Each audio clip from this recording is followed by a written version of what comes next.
ముఖ్యమంత్రి అయితే చాలు ప్రజలకే కాదు పేరున్న నాయకులకు కూడా సీఎం దర్శనం దొరకదు. ఇది అనాదిగా వస్తున్న చండాలపు ఆచారం. ప్రజానాయకుడంటే ప్రజలకు అందుబాటులో ఉండాలి. కానీ సీఎం కాగానే దేవుడి రేంజ్ లో ఊహించుకుంటారు మన నాయకులు. తమ చుట్టూ కోటరీ కట్టుకుంటారు. నన్ను కలవాలంటే అపాయింట్మెంట్ ఉండాలి అనే రూల్ ని నిక్కచ్చిగా పాటిస్తారు. ప్రజాసేవలో ఉన్న వారికి ఈ దరిద్రపు అపాయింట్మెంట్ కల్చర్ ఎక్కడి నుంచి వచ్చిందో తెలియదు. ఎప్పుడైనా కలవాలి, ఓపిక ఉండాలి. నిజంగా పని ఉంటే సదరు కలవడానికి వచ్చిన వ్యక్తి పనిని ఫాలో అప్ చేసేందుకు అధికారులను పురమాయించాలి. కానీ ఇవేమీ ఉండవు. నిత్యం పనున్నట్లు బిల్డప్ ఇస్తుంటారు. నిజంగా 18 గంటల పాటు ఎవరో పని చేయరు. కేవలం పార్టీ పనులు, సొంత పనులు, ఇతరత్ర వాటి కోసమే ఎక్కువగా కేటాయిస్తూ ఉంటారు. వయసు రీత్యా, పనుల రీత్యా ఒత్తిడి వలన కలవలేకపోతే రోజులో ఒక సమయం అందరినీ కలవాలి. తన కోసం వచ్చిన వారిని కలిస్తే జీవితాంతం గుర్తుంచుకుంటారు, గుండెల్లో గుడి కట్టుకుంటారు. కానీ మన నాయకులకి పదవి రాగానే కోట్ల మంది జీవితాలకు ప్రభావితం చేయగలిగే వాళ్ళమని అహంకారం తలకెక్కించుకుంటారు. చుట్టూ పిలిస్తే పలికే అధికారులు, రోజుకి లక్షల కొద్దీ డబ్బు ఖర్చు పెట్టుకునే వెసులుబాటు, కోట్ల కొద్దీ డబ్బు కోరుకుంటే వస్తుంది. ఎదిరిస్తే ఎవరినైనా జైలుకు పంపే విశృంఖలమైన స్వేచ్ఛ అధికారం ఉంటుంది. మొత్తంగా అధికార దర్పంతో ముఖ్యమంత్రులు తమ చుట్టూ పరదాలు వేసుకుంటారు. తమకు తాము గొప్పవారం అనుకుంటారు. ఎందుకంటే పదవి పోతే ఏమీ ఉండదు. కనీసం పనివాడు కూడా ఇంటివైపు రాడు. సామాన్యులు కూడా పట్టించుకోరు. ఎందుకంటే అధికారంలో ఉన్నప్పుడు పట్టించుకోని వారిని పదవి పోగానే చీప్ గా చూస్తారు. ఇదంతా ఎందుకు చెప్పుకోవాల్సి వచ్చిందంటే గత 15 ఏళ్లుగా మన తెలుగు ముఖ్యమంత్రులు అందుబాటులో ఉండడం లేదు. సామాన్య ప్రజల సంగతి దేవుడెరుగు. కనీసం మంత్రులకు కూడా కావాలనుకున్నప్పుడు కలిసే పరిస్థితే లేదు. కొద్ది రోజుల క్రితం ఇల్లందు నుంచి 5 సార్లు ఎమ్మెల్యేగా గెలిచిన గుమ్మడి నరసయ్య హైదరాబాద్ వచ్చారు. సీఎం అపాయింట్మెంట్ కోసం ముఖ్యమంత్రి ఇంటి ముందు 4 గంటలు నిల్చున్నారు. ఆయన కలవాలని చెప్పినా కూడా భద్రతా సిబ్బంది అనుమతించలేదు. ఆయన చాలాసేపు ప్రయత్నం చేశారు. సీఎం సార్ బిజీగా ఉన్నారని గేటు దగ్గర సెక్యూరిటీ టీం చెప్పింది. అప్పటికి ఆయన నేను మాజీ ఎమ్మెల్యేని 5 సార్లు గెలిచానని కూడా చెప్పారు. అయినా సరే ఆయన్ను సీఎం ను కలిసేందుకు అనుమతించలేదు. ఇటు రేవంత్ రెడ్డి కూడా గుమ్మడి నరసయ్య గురించి పట్టించుకోలేదు. ఎర్రటి ఎండలో గుమ్మడి నరసయ్య ముఖ్యమంత్రి కోసం నిలబడ్డ వీడియోలు వైరల్ గా మారాయి. అయినా సీఎం సిబ్బంది అలర్ట్ కావాల్సింది. ఆయన టీం ఎవరో తెలియదు కానీ గుమ్మడి నరసయ్యను ఘోరంగా అవమానించారు. చివరకు ఆయన ముందు నుంచే ముఖ్యమంత్రి కాన్వాయ్ వెళ్లినా కూడా గుమ్మడి నరసయ్యను పట్టించుకోలేదు. ఆ తర్వాత ఆయన నిరాశగా వెనుదిరిగారు. రేవంత్ రెడ్డి మాజీ ఎమ్మెల్యేపై వ్యవహరించిన తీరుపై ఇప్పుడు విమర్శలు గుప్పిస్తున్నాయి. సీఎం ఎంత బిజీగా ఉన్నా కూడా ఒక్క నిమిషం కేటాయించలేనంత పనుంటుందా? ఒక్క నిమిషం మాట్లాడి మరోసారి మీతోటి మాట్లాడతానని ఆయన సమస్య విని పంపిస్తే సరిపోయేదేమో. కానీ అలా చేయలేదు. తనను కలవాలంటే ప్రాపర్ ఛానల్లో రావాలి. ఆ ఛానల్లో కూడా నచ్చిన వారికి అపాయింట్మెంట్ ఇస్తామన్న రీతి ముఖ్యమంత్రికి తగదేమో. ధూల్పేటలో గుడంబ అమ్ముకునేటోడు కావచ్చు, లేదా ఇంకెక్కడైనా ఏదైనా నేరంలో ఇరుక్కున్న ఆరోపణలు ఎదుర్కొంటున్నాడు కావచ్చు. ముఖ్యమంత్రి నా దగ్గర వచ్చి చెప్పుకునే స్వేచ్ఛ ఇచ్చిన అధ్యక్ష. ప్రజలకు సంబంధించిన సమస్య వీటి మీద ఇప్పటికీ 4 సార్లు వచ్చా. ఇది చాలా దారుణమైనటువంటి పని. ముఖ్యమంత్రి లేదు, గవర్నమెంట్ ఎవరి కోసం? ప్రజల కోసం కాదా? ప్రజల సమస్యలు తీసుకొచ్చినటువంటి మాలాంటి వాళ్ళతో మాట్లాడే ఓపిక లేదా? ఇష్టం లేదా? సీఎం ప్రతిరోజు సామాన్యులకు అందుబాటులో ఉండాలి. కానీ 5 సార్లు గెలిచిన ఎమ్మెల్యేకే దర్శనం కలగలేదు. ఇక సామాన్యుల సంగతి దేవుడెరుగు. గుమ్మడి నరసయ్య ప్రజా పోరాటాల నుంచి వచ్చిన నాయకుడు. ఆయన మొదటిసారి ఎమ్మెల్యే అయినప్పుడు బహుశా రేవంత్ రెడ్డి గురించి ఎవరికీ తెలుసుండకపోవచ్చు. అప్పట్లోనే ఆయన ఎమ్మెల్యే అయ్యారు. అతి సామాన్యంగా బ్రతుకుతారు.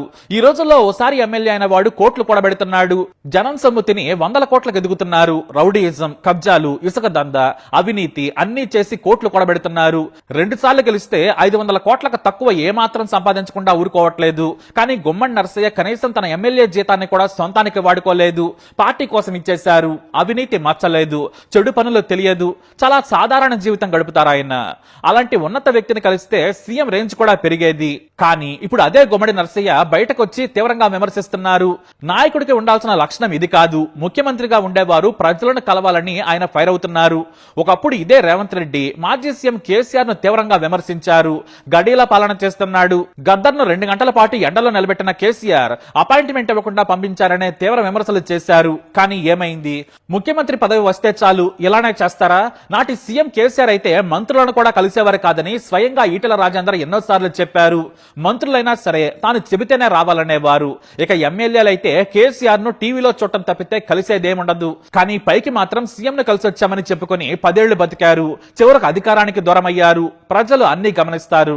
సోషల్ మీడియాలో ఎంత డబ్బా కొట్టుకున్నా వినరు. ఈ అహంకారమే బీఆర్ఎస్ ను బొందపెట్టిందనేది వాస్తవం. ప్రజలకు దూరం అయితే ప్రజలే పవర్ కు దూరం చేస్తారు. ఇది నిజం.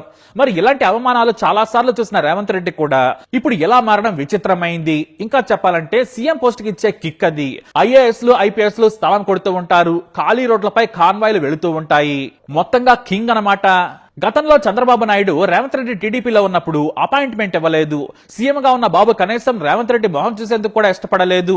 ఎందుకంటే అప్పటికే ఓటుకు నోటు కేసు బయటకు వచ్చింది. కూతురి పెళ్లిలో తప్ప బాబును ప్రత్యేకంగా కలిసే ఛాన్స్ రాలేదు. ఆ తర్వాత ఏకంగా రేవంత్ రెడ్డి ఎన్నిసార్లు కలవాలన్నా కూడా కలవలేదు. ఈ విషయం కూడా బాబు టీం నాడు మీడియాకు లీక్ చేసింది.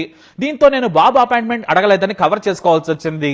అంతేకాదు పార్టీలోని పవర్స్ అన్ని నాటి పార్టీ చీఫ్ గా ఉన్న రమణతో తీయించారు చంద్రబాబు నాయుడు. టీడీపీలో ఉండే పరిస్థితి లేదు. బాబు అపాయింట్మెంట్ ఇవ్వకపోవడంతో ఆయన కలిసేందుకు ఇష్టపడలేదు. ఆ తర్వాత ఏకంగా టీడీపీ కూడా వీక్ అవడంతో కాంగ్రెస్ లో చేరారు రేవంత్ రెడ్డి. అంటే కొన్ని బాధాకరమైన విషయాలు కూడా మన మంచికే అన్నది నిజం. రేవంత్ కాంగ్రెస్ లో చేరడం, సీఎం అవడం జరిగిపోయింది. కానీ తాను కూడా ముఖ్యమంత్రుల అపాయింట్మెంట్ కోసం ఎన్నోసార్లు పడిగాపులు పడ్డారు. కానీ ఆయన ముఖ్యమంత్రి అయ్యాక కూడా ఇలా చేయడం తగదు. అందుకే ఇప్పుడు విమర్శలు గుప్పిస్తున్నాయి. ఇక గతంలో సీఎం కిరణ్ కుమార్ రెడ్డి, రోసయ్య సహా అంతా ఎలానే ఉండేవారు. తమ చుట్టూ కోటరీ నిర్మించుకొని ప్రజలను, ఇతర నాయకులను కలిసేందుకు ఇష్టపడేవారు కాదు. ఇక చంద్రబాబు నాయుడు నుంచి ఇది స్టార్ట్ అయిందని చెప్పాలి. సీఎం అంటే ఆకాశం నుంచి ఊడిపడ్డాడనే రేంజ్ కి తీసుకెళ్లారు ఆయన. అది కాక పార్టీ అధినేత కాబట్టి ప్రజలను కలిస్తే దేవుళ్ళు అవుతారు. ఇక జగన్ గురించి అయితే ప్రత్యేకంగా చెప్పుకోవాలేమో. మామూలుగా జగన్ పదవిలో లేనప్పుడు నిత్యం జనాల్లో ఉన్నారు. సామాన్యుల్లోకి చొచ్చుకెళ్లారు. ప్రతి ఒక్కరిని పలకరించారు. అదే ఆయన సీఎం చేసేసింది. నాయకుడు అంటే ఎలా ఉండాలనుకునేవారు. బాబుకు ఆయనకు చాలా తేడా ఉందని బ్రహ్మాండమైన మెజారిటీతో గెలిపించారు. కానీ సీఎం కాగానే ప్రజలకు చాలా దూరం అయ్యారు జగన్. అసలు సామాన్యులను కలిసే ఛాన్సే లేకుండా పోయింది. ఎమ్మెల్యేలకు కూడా అపాయింట్మెంట్ దొరికేది కాదు. మరి ఇది కూడా జనం గమనించారు. అధికారానికి దూరం చేశారు. అయితే వీళ్ళందరికీ తేడా చూపించిన నాయకుడు ఒకే ఒక్కడు, వైఎస్ రాజశేఖర రెడ్డి. ఆయన్ను సామాన్యుడు కూడా కలిసేందుకు ఛాన్స్ ఉండేది. ఓపికతో ప్రజా దర్బార్ నిర్వహించేవారు. అంతెందుకు వైఎస్ ఏదైనా గ్రామానికి లేదా మీటింగ్ కు వస్తున్నారని తెలిస్తే కాస్త కష్టపడి పోరాడితే ఆయన అందరినీ కలిసి సమస్యను పరిష్కరించేవారు. ఇక తన జిల్లాకు చెందిన వారైతే సెక్రటేరియట్ కి వెళితే సీఎంఓ మొత్తం వారికి సకల సేవలు చేసేది. సార్ని కల్పిస్తామని చెప్పి కూర్చోబెట్టి కాఫీలు, టీలు, స్నాక్స్ ఇచ్చేవారు. ఆ తర్వాత సీఎం ఎంత కేబినెట్ మీటింగ్ లో ఉన్నా సరే పలానా వ్యక్తి కడప నుంచి వచ్చారని చెబితే చాలు పేరు వివరాలు రాసి పెట్టుకోమనేవారు. ఆలస్యం అవుతుందనుకుంటే తానే ఓ నిమిషం బయటకెళ్లి మాట్లాడి ఆ సమస్యను పరిష్కరించి పంపించేవారు.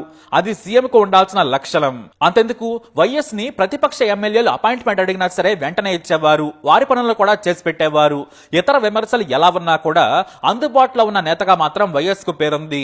అంతకుముందు పనిచేసిన నేదురుమల్లి జనార్దన్ రెడ్డి, కోట్ల విజయభాస్కర్ రెడ్డి, ఎన్టీఆర్ సైతం అందరికీ అందుబాటులో ఉండేవారు.